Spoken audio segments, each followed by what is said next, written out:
Hi, welcome to another episode of Hot Takes. Now, I have always liked Jackie Baillie. She's Labour, as we know, but she at least comes across as a decent person.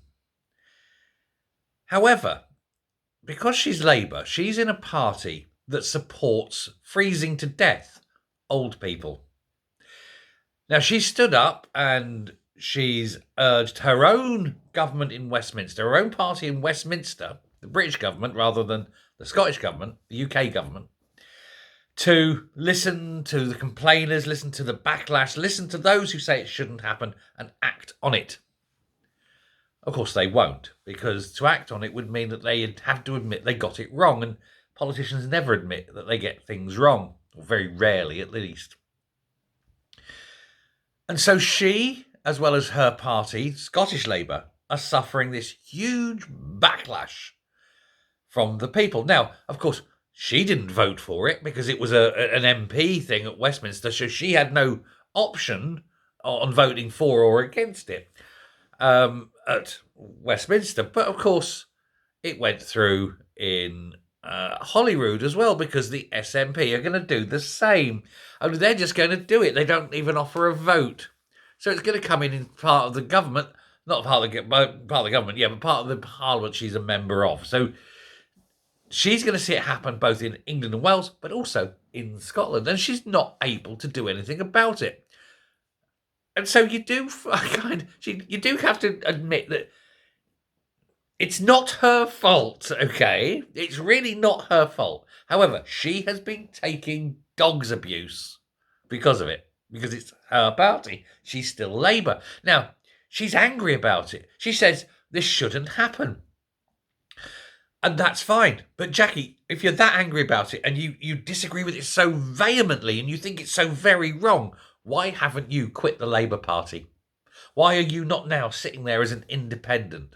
Because by your continued acceptance and membership of the Labour Party, you are condoning this.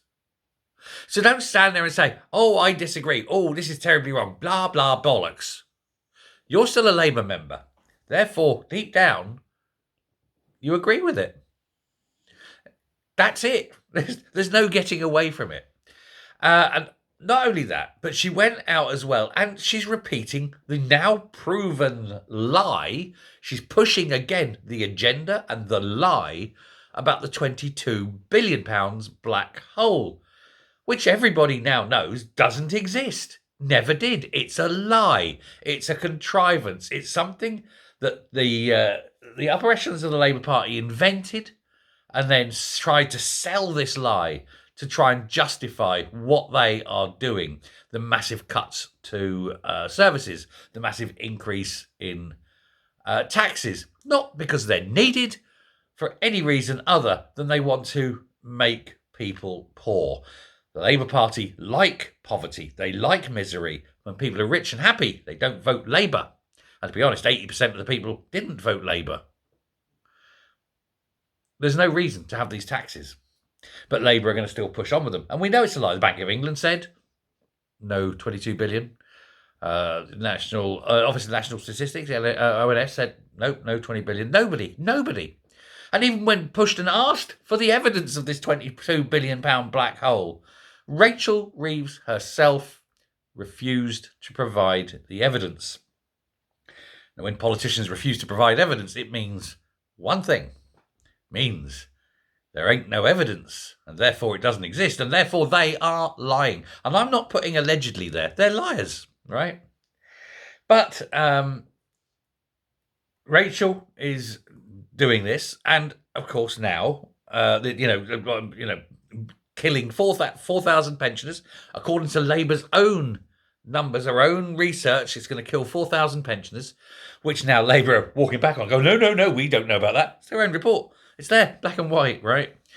But they don't. I don't recognise those figures. Well, you should do. You were part of the party that actually commissioned the report.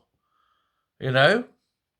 So they're trying to get away with that. Now, Jackie Baillie sitting there complaining like mad, still a member of the Labour Party, still pushing the lies, still not showing any backbone.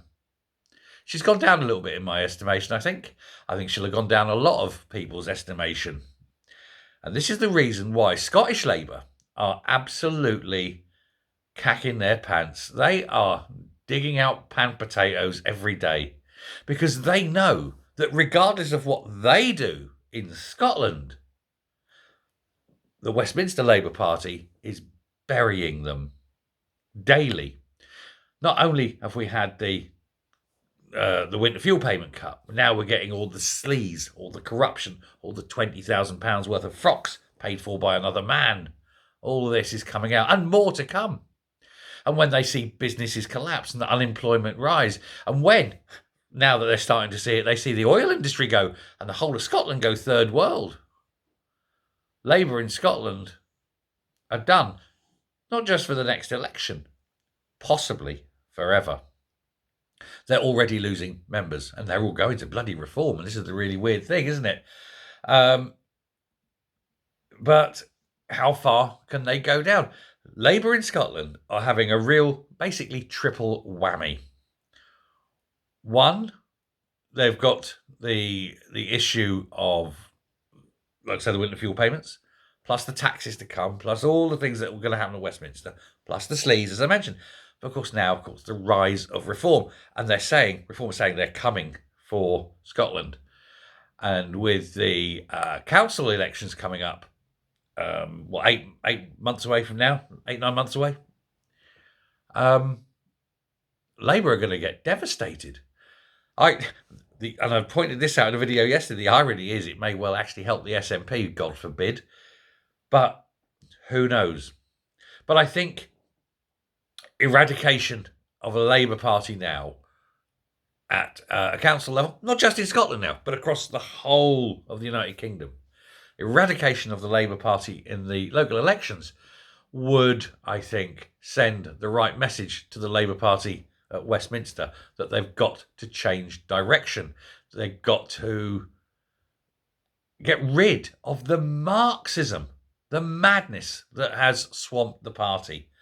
But I foresee come 2026, even Jackie Baillie, well liked, well respected, otherwise a good politician, she could lose her seat. A lot of them could. There may well just be a rump of Labour left in Scotland. No bad thing. Get rid of the SNP at the same time, and who knows, you might even start having some sensible policies. Things may just, maybe, on the horizon, take a turn for the better. Let me know what you think. Thanks very much. Bye.